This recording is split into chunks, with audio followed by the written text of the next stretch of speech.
안녕하세요. 오늘은 잠언 11장입니다.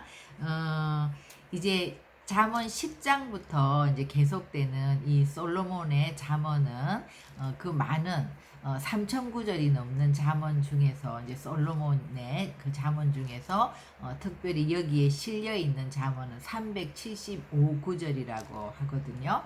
그래서 이제 보통 우리가 성경을 읽을 때는 쭉 읽어 나가면서 앞뒤 연결, 앞뒤에 이제 문맥을 보면서 우리가 읽는 것이 참 중요한데 이 잠언은 특히 문맥보다도 한 구절 한 구절이 너무나 귀하고 그런 정말 보화와 같은 그런 구절들이 이제 많이 있죠. 근데 오늘 우리가 이제 11장을 하면서 이제 지난 시간에 이어서 또 이 말의 영향력이라든지 또 재물을 우리가 어떻게 사용하는 거라든지 이제 그런 것들이 이제 계속 나오는데 오늘 11장에는요 특별히 하나님의 그 공의에 대한 것들이 많이 나오거든요. 그래서 이제 1절에서 우리가 9절까지 보면 이제 이 공의 그래서 우리 10장 2절에서도 불의의 재물은 무익하여도 공의는 죽음에서 건진다 그랬는데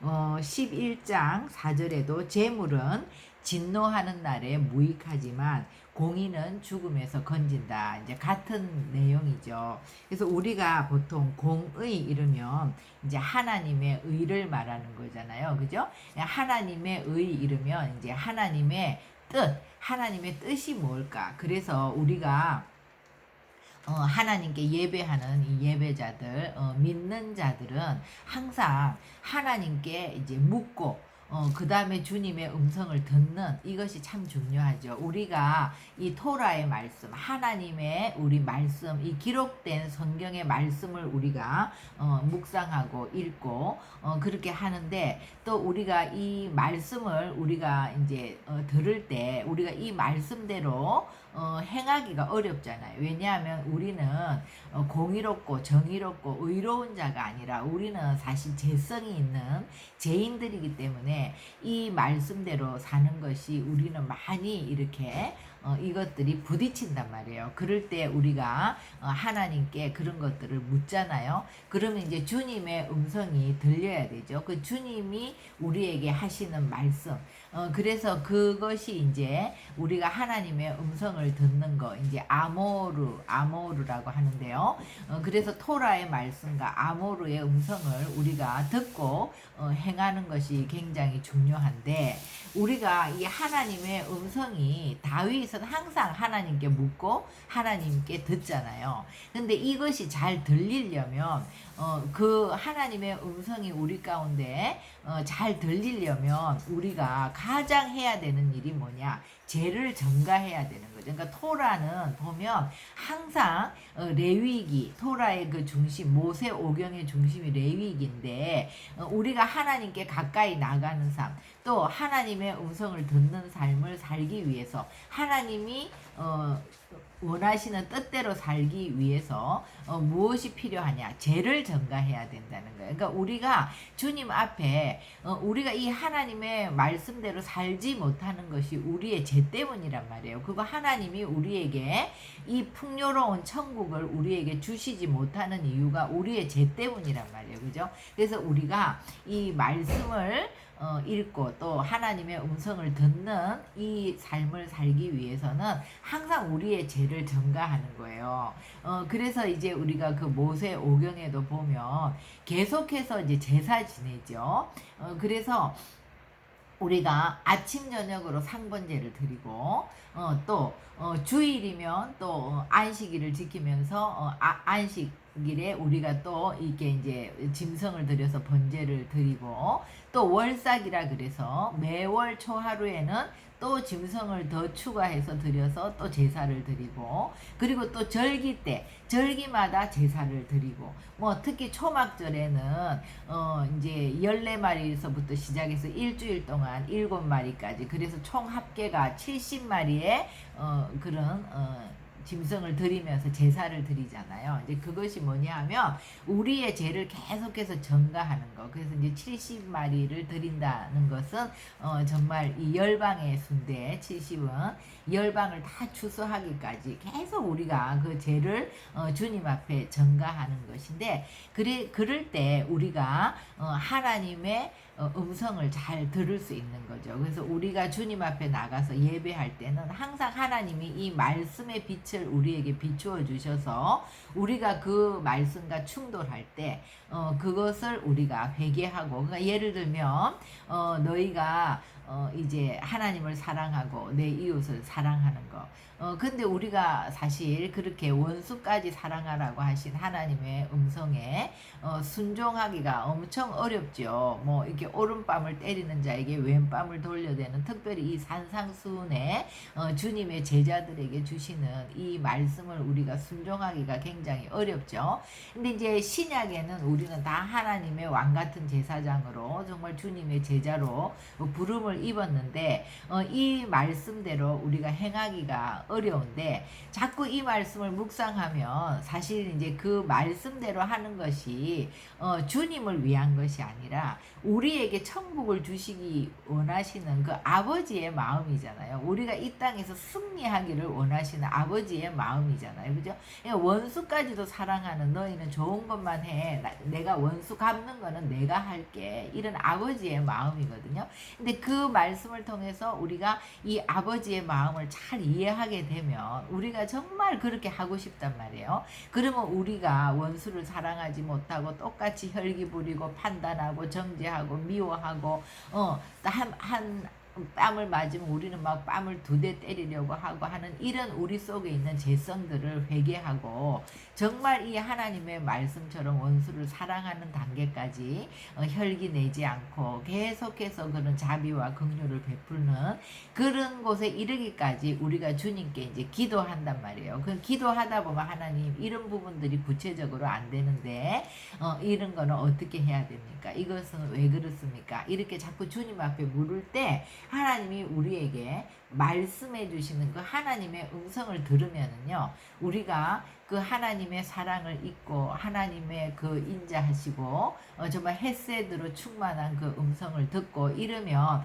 우리가 자발적으로 헌신하는 단계까지 나아가게 되는 거죠. 그런데 우리가 이 죄를 전가하지 않는, 죄를 회개하지 않으면 언젠가부터는 하나님의 음성이 들리지 않죠. 그래서 그냥 내 생각, 아모르가 아니라 아모리, 아모리 족속, 가나안에 있는 아모리 족속대로 처럼 내 생각대로 이제 살게 되는데, 오늘도 우리가 여기 이제 11장 4절도 재물은 진노하는 날에 무익하지만 공의는 죽음에서 건진다. 그러니까 우리가 공의라는 것을 이제 우리가 이렇게 공의 이러면 공의가 뭐예요? 공의가 하나님의 뜻이란 말이에요. 그 공의, 하나님의 뜻이 뭐예요? 하나님이 우리에게 말씀하시는 대로, 그러니까 우리가 묻고 하나님의 음성을 듣고 행하는 삶이 공의로운 삶인 거죠. 그런데 이렇게 하나님께 묻는 삶을 사는 거, 하나님의 뜻을 쫓아 사는 거, 하나님의 음성을 듣고 그것을 행하는 것이 공의인데, 이런 공의는 우리를 죽음에서 건진다. 완전한 자의 공의는 자기의 길을 곱게 하려니와 악한 자는 자기의 악으로 말미암아 넘어진다. 그러니까 악한 자는 뭐예요? 자기의 생각대로 하나님과 상관없이 내 생각대로 살면 우리는 정말 죄인이기 때문에 그런 죄악 가운데서 행하게 되는 건데, 우리가 이 말씀의 빛을 우리에게 비추어 주실 때, 이 말씀의 빛을 우리가 받으면 우리가 이렇게 못하는구나, 이것이 우리가 하나님을 저항하는구나, 그래서 자꾸 그것을 가지고 기도하게 되죠. 그래서 우리의 죄를 회개하게 되죠. 그러니까 회개하고 하나님의 뜻을 구하게 되면 하나님의 음성을 듣는 그 삶을 공의라고 하는데, 이 정직한 자의 공의, 그렇게 사는 자는 자기를 건진다는 거예요. 그런데 사악한 자는 자기의 악에 잡힌다는 거예요. 그죠? 그래서 또 우리가 18절에도 보면 악인의 싹은 허무하되 공의를 뿌린 자의 상은 확실하다는 거예요. 자기를 건질 뿐만 아니라 그 상이 확실하고 공의를 굳게 지키는 자는 생명에 이르고 악을 따르는 자는 사망에 이른다. 그러니까 공의대로 살면 우리가 생명에 이르고 공의대로 살면 우리가 건짐을 받고 공의를 뿌리면 그의 상은 확실하고 그죠? 그래서 공의는 우리의 길을 곱게 하고 이래서 이제 오늘 이 공의가 뭐예요? 하나님께 묻는 삶이다. 그리고 하나님의 음성을 듣고 그 하나님의 뜻을 쫓아 살면 우리가 생명을 얻고 우리의 길이 곱게 되고 우리가 건짐을 얻고 우리가 상을 받는 그런 삶을 살게 된다. 그래서 의인 이럴 때도 이제 공의로운 삶을 사는 것이 의인이죠. 의인은 환난에서 구원을 얻으나 악인은 자기의 길로 간다. 악인은 입으로 그의 이웃을 망하게 하여도 의인은 그의 지식으로 말미암아 구원을 얻는다. 그러니까 이제 1절에서 9절까지 우리가 특별히 속이는 저울은 여호와께서 미워하시나 공평한 추는 그가 기뻐하신다. 이 당연히 공의로운 삶을 사는 자는 속이지 않죠. 하나님의 뜻을 쫓아 사니까 공평한 추. 그 다음에 교만이 오면 욕도 오거니와 겸손한 자에게는 지혜가 있느니라. 교만은 자기의 뜻을 쫓아서 자기의 의를 드러내면서 사는 거잖아요. 근데 우리가 하나님의 뜻을 쫓아 하나님의 의를 따라서 살게 되면 정말 내가 누구인지를 아는 자, 그죠? 겸손한 자, 주님께 묻는다는 것 자체가 겸손한 거란 말이에요. 그런 자는 지혜가 있다. 정직한 자의 성실은 자기를 인도하거니와 사악한 자의 패역은 자기를 망하게 한다. 그래서 악인은 죽을 때 소망이 끊어지나 불의의 소망이 없어진다. 이 땅에서 계속 그런 불의의 소망을 갖고 살다가 그 소망은 끊어지게 된다는 거예요. 그리고 이제 10절 11절에 보면 의인이 형통하면 성읍이 즐거워하고 악인이 패망하면 기뻐 외치느니라. 성읍은 정직한 자의 축복으로 인하여 진흥하고 악한 자의 입으로 말미암아 무너진다 그랬어요. 성읍은 그래서 우리가 입으로 하는 말, 그러니까 천국의 사람들은 이제 말을 이쁘게 한다 그랬죠. 그러니까는 마음에 있는 것이 말로 나오기 때문에, 그러니까 우리가 이 노력으로는 말을 이쁘게 할 수 있는 게 아니잖아요. 우리가 이 마음이 정리되려면 하나님을 아는 것만큼 내 마음이, 공의를 쫓는 것만큼 내 마음이 그렇게 정해지는 거잖아요. 그러니까 우리가 사랑이 없는데 사랑의 말을 할 수가 없죠. 우리의 마음 안에 믿음이 없는데 우리에게 믿음의 말이 나올 수 없죠. 우리의 마음에 모든 것을 보는 관점이 부정적이면 부정적인 말을 하고, 모든 관점이 긍정적이면 긍정적인 말을 하고, 믿음이 없으면 두려움의 말을 하지만 믿음이 우리 가운데 있으면 우리는 여호수아 갈렙과 같은 믿음의 말을 하게 되잖아요. 그러니까 이렇게 말을 잘하는 거, 말을 이쁘게 하는 거, 이것이 굉장히 중요한데, 이렇게 말을 잘하려면 우리가 말을 잘 하려고 하는 어떤 노력으로 되는 것이 아니라 말씀을 묵상하고 기도함으로 하나님을 아는 것만큼, 또 하나님의 영이 우리 가운데 임하는 것만큼 죄의 전가가 되고 하나님의 음성을 듣는 그것만큼 우리가 그 말을 하게 되는 거잖아요. 그래서 성읍은 이런 믿음의 사람, 이런 사랑의 사람, 이런 하나님의 음성을 듣고 말하는 사람, 이런 사람들의 축복으로 인해서 진흥하게 되고 악한 자의 입으로 말미암아 무너진다는 거예요. 우리는 생각할 때 뭡니까?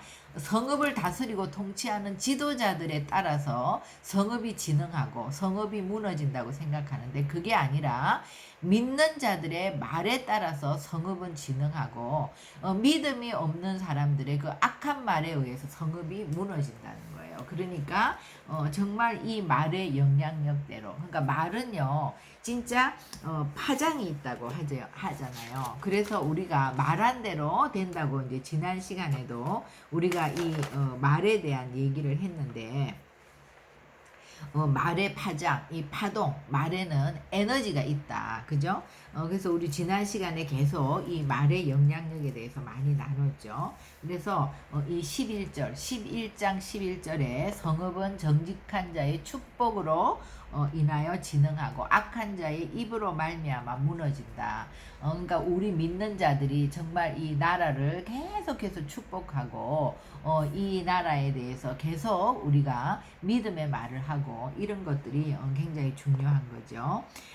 그래서 또 이제 계속 반복해서 나오는 게 보증에 대해서도 나오지 않습니까? 15절에 타인을 위하여 보증이 되는 자는 손해를 당하여도 보증이 되기를 싫어하는 자는 평안하니라. 그러니까 우리가 이것도 보세요.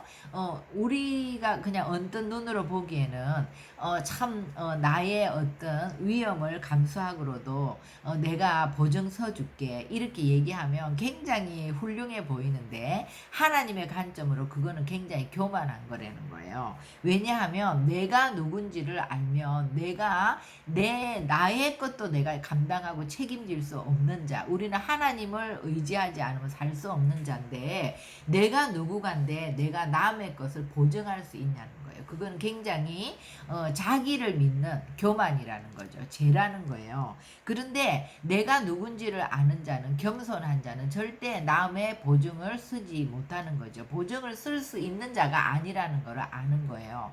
그래서 보증이 되기를 싫어하는 자는 평안하지만 보증이 되는 자는 손해를 당한다는 거예요. 그죠? 그러니까 이것은 하나님의 관점에서 보증을 쓰는 자는 교만한 자고 보증이 되는 것을 싫어하는 자는 자기가 누군지를 아는 겸손한 자라는 거죠. 또 유덕한 여자는 존령을 얻고 근면한 남자는 재물을 얻느니라. 이렇게 쭉 시작해서 유덕하다는 거는 이제 덕을 베푸는 거를 얘기하는데 24절에 흩어 구제하여도 더욱 부하게 되는 일이 있나니 가도히 아껴도 가난하게 될 뿐이니라.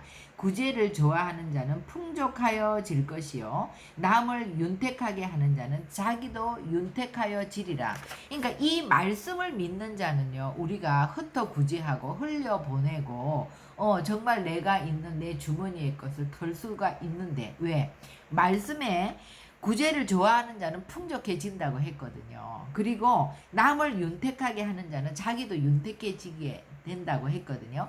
그러면 이 말씀을 의지하고 말씀을 진짜 신뢰하고 말씀을 믿는 자는 이렇게 해보는 거예요. 이렇게 해보니까 진짜 채워지고 풍요해지는 것을 경험하는 거예요. 그런 자는 하나를 주다가 두 개를 줄 수 있고 세 개를 줄 수 있고 다를 내줄 수 있는 그런 것들이, 이것도 훈련이죠. 그런데 한 번도 이 말씀을 믿는 것이 아니라 돈이 나를 지켜줄 거라고 눈에 보이는 물질을 의지하는 자는 물질을 풀어서 남을 구제할 수가 없죠. 이것을 주면 그만큼 내가 부족해진다. 이렇게 되는 거잖아요. 그러니까 돈을 믿는 자는 돈으로 흩어 구제하고 이걸 흘려보낼 수가 없죠. 그런데 말씀을 의지해서 정말 내가 조금 가진 것이지만 그것을 나눠보고 또 그만큼 구제해보고 이렇게 해보는 사람은 실제로 하나님의 그런 풍요를 경험하게 되면 돈을 의지하는 것이 아니라 하나님을 의지하는 거, 하나님을 신뢰하는 거, 하나님을 믿는 자가 이렇게 된다는 거예요. 그래서 흩어 구제해도 더욱 부하게 되는데 가도히 아껴요. 돈을 의지하기 때문에 돈을 풀 수가 없는 거죠. 그런데 가난하게 될 뿐이라 이렇게 분명히 말씀에 이렇게 되어 있죠. 그래서 곡식을 내놓지 아니하는 자는 백성에게 저주를 받을 것이나 파는 자는 그의 머리에 복이 임하리라. 선을 간절히 구하는 자는 은총을 얻으려니와 악을 더듬어 찾는 자에게는 악이 임하리라. 자기의 재물을 의지하는 자, 그죠? 자기의 재물을 의지한다. 그 돈을 의지하고 돈을 믿는 자는 패망하려니와 의인은 뭐예요? 하나님의 말씀을 의지하고 하나님의 말씀을 쫓아 사는 공의의 삶을 사는 자는 푸른 잎사귀 같이 번성하리라. 자기 집을 해롭게 하는 자의 소득은 바람이라. 미련한 자의 마음이 지혜로운 자의 종이 되리라. 의인의 열매는 생명나무라. 지혜로운 자는 사람을 얻느니라. 보라, 의인이라도 세상에서 보응을 받겠거든. 공의를 쫓아서 사는 자도 세상에서 보응을 받겠거든. 하물며 악인과 죄인이리요. 그래서 악인과 죄인도 똑같이 그 삶에 이 말씀을 대적해서 사는 것만큼 보응을 받는다는 거예요. 그래서 오늘 우리가 이 11장에서는 가장 중요한 키워드가 되는 말씀은 공의인 것 같아요. 공의, 하나님의 공의, 예수 그리스도, 그죠? 그러니까 공의는 뭐냐 하면 하나님의 말씀을 듣고 행하는 자, 그것이 공의로운 거죠. 그러니까 예수님은 이 땅에서 이 복음서를 통해서 우리에게 보여주신 것은, 예수님은 하나님이 말씀하신 것 외에는 행하지 않죠. 무엇이든지 기도하고 하나님께 여쭙고 묻고 하나님이 하라고 하는 그 일만을 하는 예수님. 우리는 온전한 예수님과 같은 그런 공의가 되지 않더라도 우리가 정말 하나님을 신뢰하고 하나님을 믿고 예배하는 예배자라면 다윗처럼 늘 묻고 그 듣는 대로 행하는 삶. 그죠? 다윗은 항상 하나님께 물어보잖아요. 그리고 하나님의 음성을 듣잖아요. 그래서 우리의 삶에 하나님의 음성을 듣는 삶을 살고 있다면 우리는 지금 정말 잘 가고 있는 삶이고, 우리의 삶 가운데 하나님의 음성을 듣지 못한다면 우리는 위기라는 거예요. 그 위기의 시간이라는 것을 깨닫고 무엇을 해야 됩니까? 하나님의 음성을 듣지 못하게 하는 것은 죄를 전가하지 못할 때, 우리의 죄가 하나님을 가로막고 있기 때문에 우리가 예수 그리스도에게 아침 저녁으로 우리의 죄를 전가해야 된다. 회개해야 된다. 또 우리가 주일에도 예배드리면서 우리의 죄를 또 하나님께 예수께 전가해야 된다.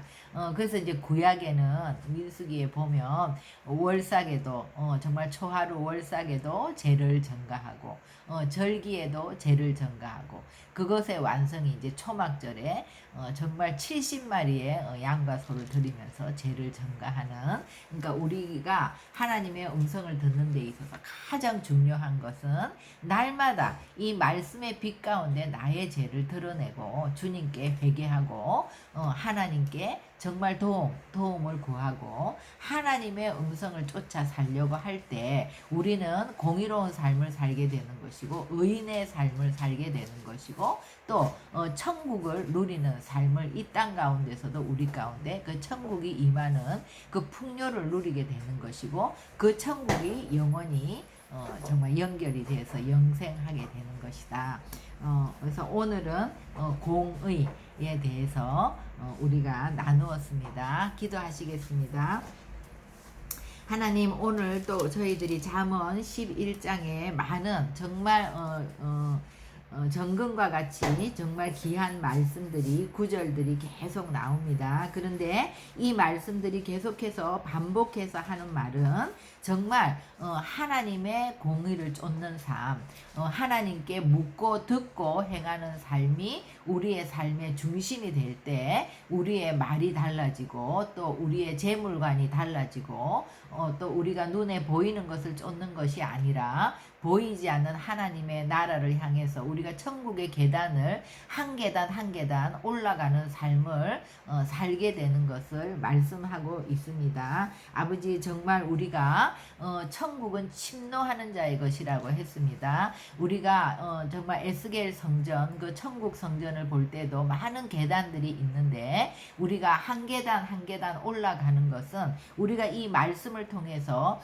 내가 이제 이렇게 살아야 되겠구나, 나의 삶을 다시 한번 결단하고 주님 앞에 우리의 죄를 전가하고 하나님의 음성을 들을 때 우리의 죄를 전가하는 것만큼, 우리가 이 말씀에 순종해서 우리가 결단하는 것만큼 새로운 하나님의 음성을 듣게 되고 새로운 천국의 계단을 향해서 올라가는 줄 믿습니다. 우리가 이 잠언은 계속해서 지옥과 천국을 비유로 말씀하고 있는데 이 말씀을 말씀을 읽으면서 우리가 정말 그 천국을 향한 계단을 올라가는 놀라운 생명의 역사가 우리 가운데 일어날 수 있도록 하나님 정말 이 말씀을 듣는 우리 모두에게 축복하여 주시옵소서. 감사하며 예수님의 이름으로 기도합니다. 아멘.